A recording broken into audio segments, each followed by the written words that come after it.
Recently on my channel, many videos have ended with information or updates on the intriguing creatures named Snorblers. As not everyone may be aware of the intense history of these animals, or what exactly they are, this video series is designed to be a deep dive into Snorbler history, advancements, struggles, conflicts, and basically anything you would want to know about them. Keep in mind that all of this information has been carefully collected through various means, but some information is prone to change as further updates roll in. If you wish to assist with the gathering of Snorbler information, or have questions you have about them that you want answered, please leave them in a comment below, or join my Discord server linked in my bio.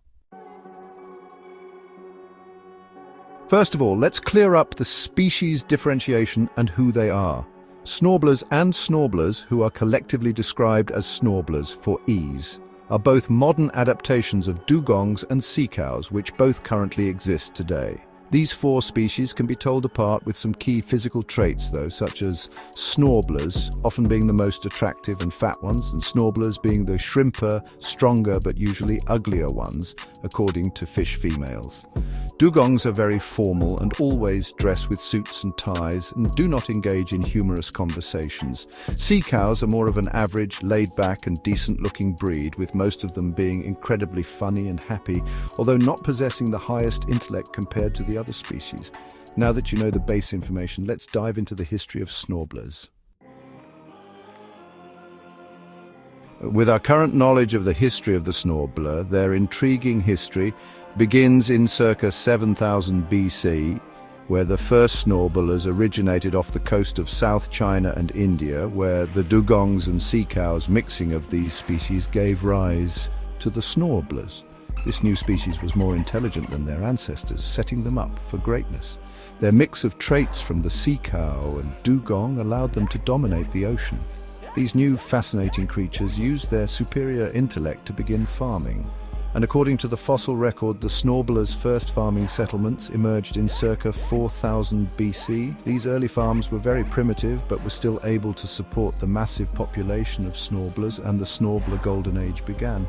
This era was characterized by advancement in science, the arts, and most importantly, philosophy. This short period of growth also included the expansion of the settlements and exploration of areas once thought of as impossible to traverse. However, their happiness and freedom didn't last for long. As they expanded without observing and making plans for the discomforts of each area, the Snorblers experienced a slow but sure chipping of their low population and were forced into temporary retreat and hiding. Snorblers were not ready for the extreme chill of the deep underwater caves, not to mention the burning atmosphere of the volcano refuges scattered across the Pacific and Atlantic Oceans. To top it off, they were now faced with predators, namely orcas, killer whales, tiger sharks, great white sharks, and even some varieties of crocodiles and alligators in the swamps. All of these would spend hours daily looking for these new, tasty creatures, brutalizing any Snorbler in their path. Snorblers wouldn't dare to fight back, as at this point they were at a complete lack of weaponry and technology and could not compete with the massive bite and grapple strength of these apex predators. And hiding was not easy either, as their kind was now scattered in tiny specks across the oceans due to their impulsive and speedy expansion. It seemed the Snorblers had met their defeat just as soon as they made their landing. Thinking of the grim fate ahead of them, the Snorblers began devising a plan. First of all, they would need to recuperate all their kind, including the dugongs and the sea cows, if they wanted to be able to protect themselves from the apex predators that terrorized the seas. To accomplish this, the Snorblers would start shifting the seabed with their mouths to draw arrows for the other Snorblers to follow, which led to a tiny coral reef big enough to house all the current Snorblers, dugongs, and sea cows. Every night, they would carefully maneuver their way around dangerous rocky caves and their predators, drilling into the seabed for hours until the arrows were sturdily in place. Sure enough, this hard work paid off as intended, and they all made their way to the safe house 4 years later. Feeling completely exhausted and demoralized, the Snorblers, dugongs, and sea cows all had a celebratory buffet of local seaweed and lettuce before boarding the reef shut and taking a long, well-deserved rest. Obviously, they knew that their rest wouldn't be long, as their population could easily be erased in the blink of an eye if the tiger sharks found out about the reef.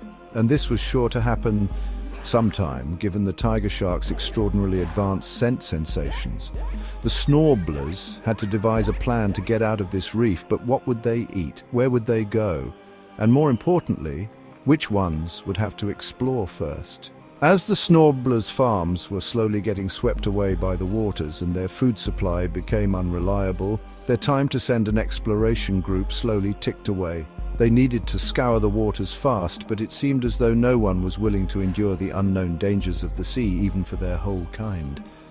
This pushed the species to the edge, with the most popular Snorblers and the elder dugongs repeatedly insisting and trying to convince others to join the group while making excuses for why they couldn't go.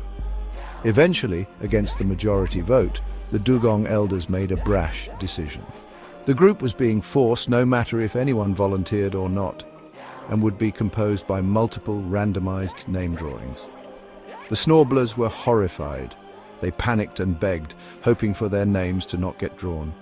Eventually, as planned by the dugong elders, the drawings took place, and it was finally decided that 5 fit 30-year-old Snorblers would be in the group, consisting of Snortifer Snumbis, Paulo H., Snorton P., Dank Hums, and a new lawyer, Snittler.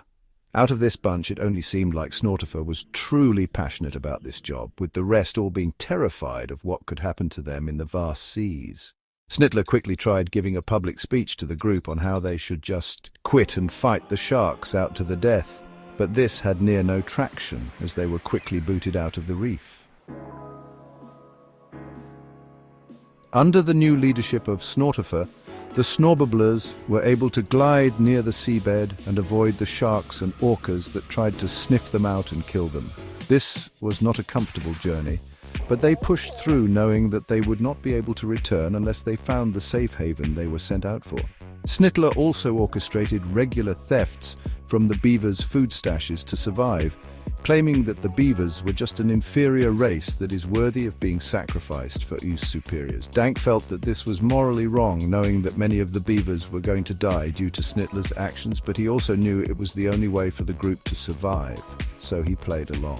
Months later, after multiple severe wounds to all of the members from severe currents, pressure, spikes, fights, and more, the group finally settled on a place that they determined fit for all of their kind. It had the perfect temperature, space, pressure, anything a Snorbler would want. All that was missing, or a lack of it being missing, was predators. Predators roamed every square inch of this area. There was no way that they could bring their family here, knowing that they would have to be ducking these monsters even in their sleep. Seeing this, the group was completely defeated. They decided that they would just tarnish the place to become unlivable and go back to the reef.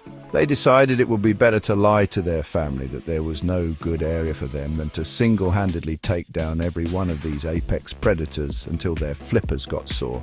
Gathering some volcanic coals and natural explosives from the seabed, the group mushed them together in rolls of seaweed and tossed them into the middle of the Goldilocks area, which they nicknamed Area 1.